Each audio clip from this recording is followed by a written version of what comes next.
बच्चों, हिंदी साहित्य की कक्षा में आप सभी का स्वागत है।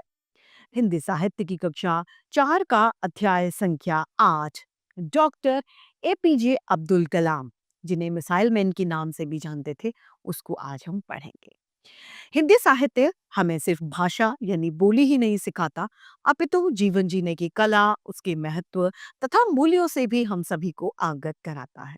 आइए इस अध्याय को प्रारंभ करते हैं। ये है अध्याय 8 डॉक्टर एपीजे अब्दुल कलाम।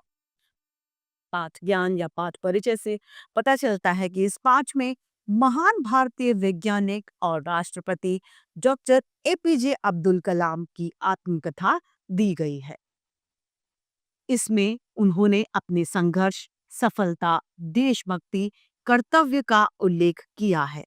साथ ही बच्चों को सफलता प्राप्त करने का मंत्र भी दिया है। बच्चे सफलता कैसे प्राप्त करें, आइए इसे शुरू करते हैं।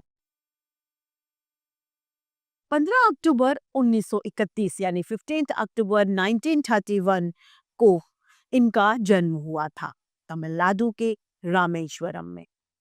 मेरे गांव का नाम धनुषकोटी था। इनके गांव का नाम क्या था? धनुषकोटी। मेरे पिता का नाम जैनुलाब्दीन तथा माता का नाम अशिम्मा था।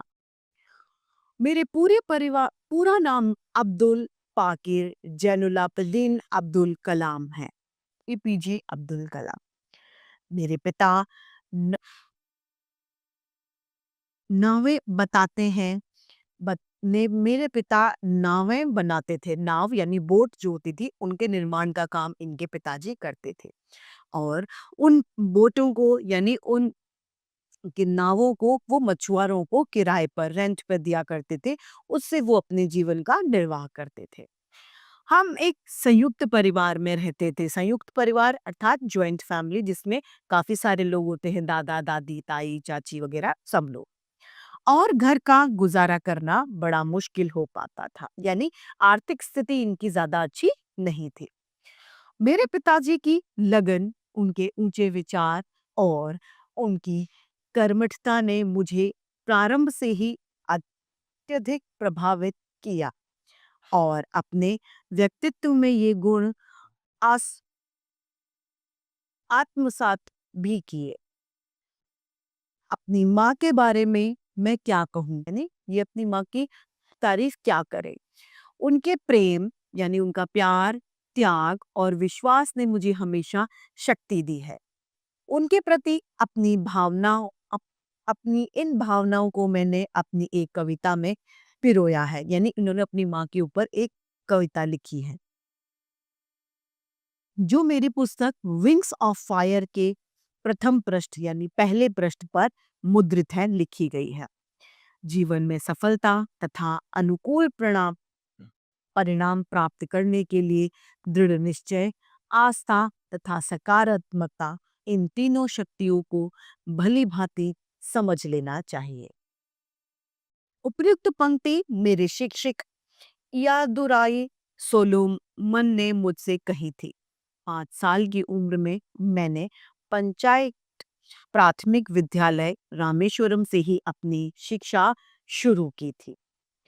कई बार ऐसी आर्थिक कठिनाइयां यानी फाइनेंशियली प्रॉब्लम, पैसों की दिक्कत आई सामने कि मुझे समाचार पत्र भी बेचने का कार्य करना पड़ा, यानी जो हॉकर हमारे यहाँ पे न्यूज़पेपर लेके आता है, उसका काम भी इन्होंने किया था।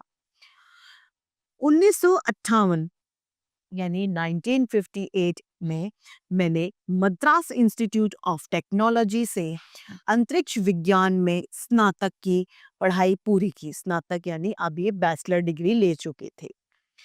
मुझे भौतिकी से बहुत प्यार था, प्रेम था, भौतिकी अर्थात फिजिक्स से। हम्म, और मैं एक पायलट भी बनना चाहता था। यानी एपीजे अब्दुल कलाम क्या बनना चाहते थे? एक पायलट। और मैं 9वें स्थान पर रहा। यहीं से मैंने अपनी दिशा बदल ली। जब तक आप अपना 100% योगदान नहीं दे देते, तब तक आप सफल नहीं हो सकते। और आपके द्वारा दिया गया 100% योगदान आपको कभी भी असफल होने ही नहीं देगा। यदि आप किसी चीज़ के लिए 100% तैयार होंगे, 100% अपना सब कुछ देंगे, तो वो उसमें आप कभी भी क्या नहीं होंगे? फेल नहीं होंगे। 1962 ईस्वी में यानी 1962 में भारतीय अनुसंधान संगठन से एपीजे अब्दुल कलाम जुड़े और मैंने परियोजना महानिदेशक का पद भी वहां पर संभाला। भारत का पहला स्वदेशी उपग्रह प- प्रक्षेपास्त्र यानी एसबीएल तृतीय यानी थर्ड बनाया। पृथ्वी और अग्नि जैसे प्रक्षेपास्त्र स्वदेशी तकनीकी से बनाए। अपने देश को अंतर्राष्ट्रीय स्तर क्लब का सदस्य बनाने में का जो सपना मैंने देखा था, वो भी यहाँ पर मैंने पूरा कर दिखाया था। पोखरण में परमाणु परीक्षण करके भारत ने परमाणु शक्ति संपन्न राष्ट्रों में अपनी जगह बनाई थी। अब परमाणु परीक्षण कहाँ हुआ था? पोखरण में। अपने देश को सर्वशक्ति संपन्न बनाने का मेरा सपना पूरा हुआ। सपने वे नहीं जो आप नींद में देखते हैं। सपने वो होते हैं जो आपको नींद ही नहीं आने देते, यानी आपको बेचैन कर देते हैं। आपको कहते हैं कि नहीं, जो तुम्हारा सपना अधूरा है उसके लिए मेहनत करो, लगन लग जाती है। समय के साथ मेरी जिम्मेदारियां भी बढ़ गईं। पहले भारतीय रक्षा मंत्रालय में मुझे वैज्ञानिक सलाहकार बनाया गया। फिर वर्ष 2002 यानी 2002 में 11वें राष्ट्रपति के रूप में चुने जाने का मुझे सौभाग्य मिला। अपने कार्यालय अपने कार्यकाल के समाप्त होते ही मैंने दोबारा राष्ट्रपति न बनने का निर्णय ले लिया। मैंने हमेशा भारत को विश्व में अग्रणी यानी आगे बनने का सपना देखा है था और इसके लिए मैं हमेशा दृढ़ प्रतिज्ञ भी रहा। आपको पता होना चाहिए कि आत्मसम्मान हमेशा आत्मनिर्भरता के साथ में जुड़ा होता है। यदि आप आत्मनिर्भर हैं तो आपका आत्मसम्मान भी है। यदि अगर आप आत्मनिर्भर नहीं होंगे तो आपका आत्मसम्मान बहुत मुश्किल से टिक पाएगा। मैं भारत को हमेशा आत्मनिर्भर देखने का इच्छुक रहा हूँ। आज हम शक्ति संपन्न है तो लोग हमें गीदड़ भभकियां यानी धमकियां देते हैं, डराते हैं। हमारी ठोस उपलब्धियां ही हमारी पहचान है। इसीलिए जो हमें चाहिए उसके लिए इंतजार मत करो, संघर्ष करो, क्योंकि प्रतीक्षा करने वालों को उतना ही हिस्सा मिलता है जितना हिस्सा संघर्ष करने वाले छोड़ देते हैं। जो संघर्ष से बच जाता है हिस्सा, वो क्या करता है? इंतजार वालों को मिल जाया करता है। अगर आप पढ़ाई करने में कमजोर हैं हो या फिर लोग ऐसा समझते हैं, तो भी हार मत मानो। हर तरह से प्रयास यानी कोशिश करो। यह भी संभव है कि किसी और क्षेत्र में ल- लगने योग्य बेहतरीन दिमाग तुम्हारे पास हो। एक अच्छी किताब 100 अच्छे दोस्तों के बराबर होती है। मैं भी आपके लिए, अपनी अगली पीढ़ियों के लिए ऐसी किताबें लिखना चाहता था जो हमेशा के लिए प्रेरणादायी बन सके, यानी आपको प्रेरणा देती रहे। मैंने इसके लिए कोशिश भी किया और अनेक पुस्तकें मैंने लिखी, जैसे India 2020, a vision for the new millennium, my journey, ignited minds, unleashing the power with an Indian, wings of fire आदि। अपने देश भारत में मुझे बहुत मान सम्मान मिला है। मुझे भारत रत्न, पद्म विभूषण, पद्म भूषण जैसे कई सम्मान प्रदान किए गए। अनेकों विश्वविद्यालयों ने मुझे डॉक्टरेट की उपाधि भी दी है। संगीत में मुझे विशेष रुचि है, यानी इनको संगीत बहुत पसंद था। मुझे कर्नाटक भक्ति सुनना बहुत अच्छा लगता। कभी-कभी वीणा वाद्य बना जाऊँ ब ब बजाता हूँ। कौन-सा वाद्य? वीणा। बचपन से ही अपने देश की मिली-जुली संस्कृति से मुझे बहुत प्यार रहा है। मैंने गीता का अध्ययन, मनन पूरे मनोयोग यानी पूरे दिल से किया है। बच्चों से अपने विचारों का आदान-प्रदान करना यानी बच्चों से बातचीत करना, अपने विचार उनके सामने रखना, उनके विचार जानना इन्हें बहुत पसंद था। मैं सभी भारतीयों से यही कहना चाहता हूँ कि आत्मविश्वास और कर्मठता हमारी असफलता को जड़ से मिटाने के लिए परमाशक यानी बहुत ज़रूरी औषधि यानी दवाई है। जय हिंद। एक सूर्यास्त 27 जुलाई 1915, 27 जुलाई 2015 यानी 27 जुलाई 2015 को शिलोंग में डॉक्टर अब्दुल कलाम का निधन हो गया। उस समय वो भारतीय प्रबंधन संस्थान शिलोंग में एक व्याख्यान यानी भाषण दे रहे थे। इस कर्मयोगी की मृत्यु भी काम करते हुए ही हुई, यानी काम करते करते इनकी मृत्यु हो गई।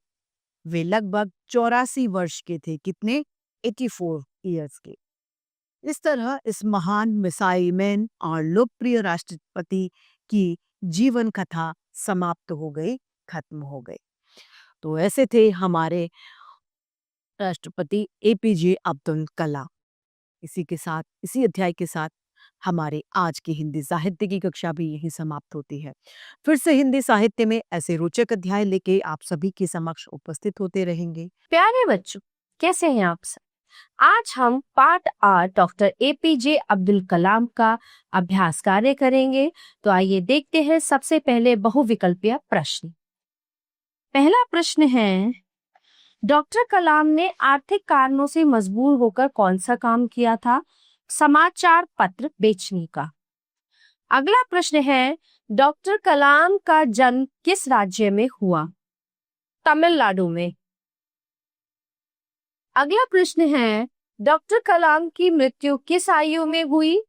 84 वर्ष। लिखित ज्ञान। निम्नलिखित प्रश्नों के उत्तर लिखिए।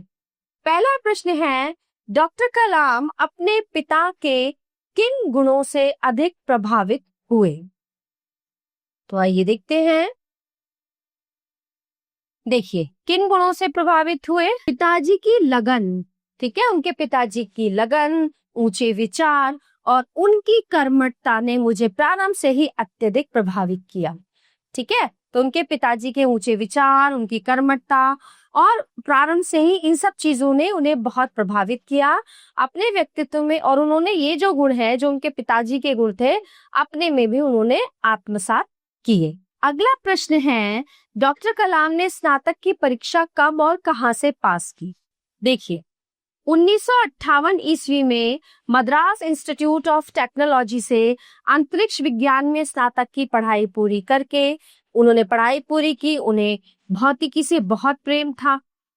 ठीक है, तो 1958 ईस्वी में मद्रास इंस्टीट्यूट ऑफ टेक्नोलॉजी से उन्होंने विज्ञान में स्नातक की परीक्षा पास की। अगला प्रश्न है, डॉक्टर कलाम पायलट बनने के लिए क्यों नहीं चुने जा सके? चलिए, अब उन्हें पायलट बनने का बहुत शौक था। वे लड़ाकू विमान उड़ाना चाहते थे और उसकी उन्होंने परीक्षा भी पास की थी, परंतु पायलट के लिए उन्हें 8 व्यक्तियों को ही चुनना था और अब्दुल कलाम जो थे वो 9वें स्थान पे थे। ठीक है, जब उन्हें वहां से नहीं चुना गया तभी उन्होंने अपनी दिशा बदल ली थी। अगला प्रश्न है, डॉक्टर कलाम ने कौन कौन से प्रक्षेपास्त्र बनाने में मुख्य भूमिका निभाई? चलिए देखिए, 1962 ईस्वी में भारतीय अंतरिक्ष अनुसंधान संगठन से वे जुड़े और परियोजना महानिदेशक का कार्यभार उन्होंने संभाला। भारत का पहला स्वदेशी उपग्रह प्रक्षेपास्त्र SVL तृतीय बनाया। पृथ्वी और अग्नि जैसे प्रक्षेपास्त्र स्वदेशी तकनीक से बनाने। ठीक है, तो ये प्रक्षेपास्त्र उन्होंने बनाए। अगला प्रश्न है, डॉक्टर कलाम कब राष्ट्रपति चुने गए? वे कब तक इस पद पर रहे?